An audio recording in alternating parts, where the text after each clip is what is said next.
uze kwa Yesu amakuba yawe uyamubwire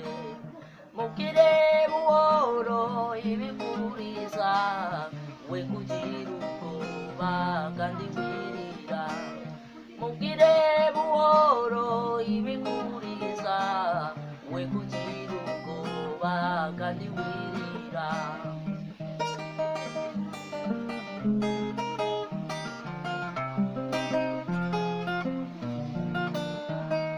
bwira Yesu byose nk'inshuti yawe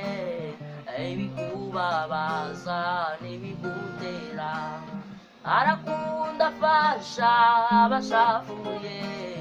wizera ijambo rye kandi wirira arakunda afasha abashavuye wizera ijambo rye kandi wirira arakunda afasha abashavuye wizera ijambo rye kandi wirira